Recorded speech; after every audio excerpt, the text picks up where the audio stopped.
Bang Surya. Kalau dibanding ini konteks Pilpres 2024 ya, dibanding kandidat-kandidat lain begitu. Mengapa Mas Anies apakah Mas Anies ini ya yang paling pro terhadap ekonomi kerakyatan begitu? Mungkin bisa dielaborasi. Semua capres nggak ada pilihan sih untuk tidak pro ya. Iya. Masalahnya bukan pro atau tidak, tapi dia akan laksanakan nggak. Oke. Nah ini kan tergantung kepentingan. Iya. Kepentingan yang paling besar di dia apa? Kita lihat nanti mereka ini diwakili oleh siapa, atau dia mewakili siapa, atau dia merasa mewakili siapa. Nah saya kira keseimbangan itu ada di Anies Baswedan ya, karena dia relatif ya yang jelas konglomerat kan nggak mau bantu katanya. Artinya ada pengusaha menengah ke bawah yang mendukung atau pengen tahu lebih jauh figur Anies Baswedan dan Caimin ini, mereka yang fasilitasi ke via relawan begitu kan, itu yang cerita kemarin di UGM ya. Dan bagi saya tuh penting karena untungnya kita demokrasinya tuh elektoral ya, one man one vote.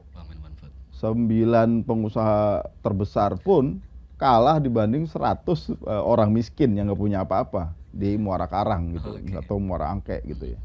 Nah saya kira ini yang mesti muncul ya, rakyat yang kalau memang merasa ini problem, merasa situasi sekarang ini perlu ada perbaikan, perlu ada evaluasi, ayo jangan takut gitu loh, tunjukkan kekuatanmu, tunjukkan kuasamu, supaya penguasa nanti dengerin rakyatnya yang lebih banyak begitu. Kalau tidak ya kalah lagi, karena akan permainan media, permainan opini, barangkali juga kita ini kan kayak dicocok hidungnya aja, ditarik sono, tarik sini begitu.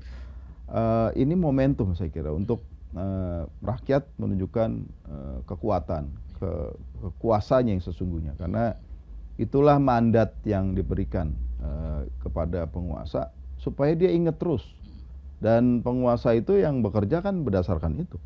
Jadi bagi sebagian orang, misalnya saya pernah di Kementerian ATR BPN itu ada teman di kementerian yang bilang konflik agraria itu cuman total udah 2.000.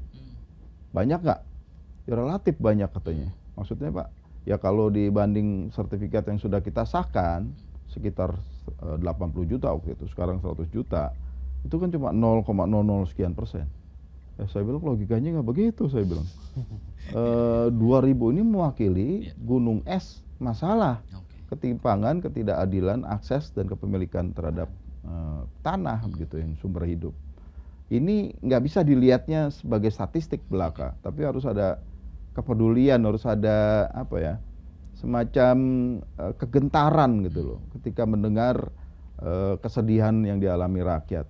Sekarang ini baru 2 hari lalu ya saya main ke Muara Angke, itu yang biasanya tempat nambatnya kapal-kapal nelayan tradisional itu penuh orang, sekarang sepi Mas. Kenapa? Karena solar mahal di sana. Katanya subsidi, iya subsidi, tapi kalau mau beli yang subsidi kalah sama kapal besar. Akhirnya dia beli karena sedikit juga kebutuhannya, 11.500 per liter. Siapa yang concern dengan ini? Siapa yang peduli dengan ini? Terus akibatnya apa? Akibatnya dia tidak ngelaut, kecuali yang terpaksa banget dia melaut sekarang di Muara Angke. Saya datang karena kebetulan itu dapil saya ya, jadi saya pengen tahu situasinya seperti apa. Ketemu dengan tokoh-tokoh, pengurus PAUD, ibu-ibu ini militan betul di sana itu, dan cerita seperti itu. Terus apa akibatnya Bu? Bapak bisa lihat lah, pencurian naik ke sini Pak, motor segala macam, kriminalitas meningkat. Siapa yang ya mungkin tetangga-tetangga kita. Terus ya gimana lagi? Akhirnya mereka cuma bisa pasrah. Dan ketika mulai bicara soal capres, kok bisa dia tuh nggak mikir begituan gitu. Dia mikir wah bagaimana katanya berita, katanya survei. Ya ampun, saya bilang kenapa nggak berpikir dari concernmu, kemudian memilih orang yang memang akan menjawab masalahmu itu.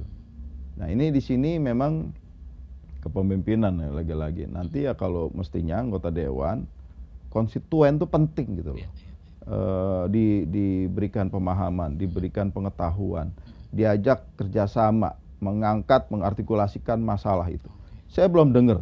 Di situ ada 8 anggota dewan nggak ada tuh yang bicara soal itu, yang soal solar harganya 11.500 di sana.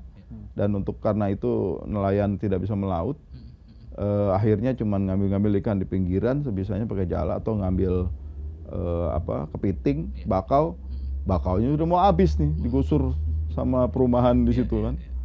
Ya saya kira hal-hal begini ya yang mestinya momentum saya kira sekarang rakyatnya harus tunjukkan kekuasaannya sesungguhnya, dan pemilu itu akan menentukan, pemilu 14 Februari hari Rabu ya. Oke, hari Rabu. Nah, makanya nama kita Suara Rebuan, Bang, karena pemilu itu pas hari Rabu supaya mengingatkan gitu.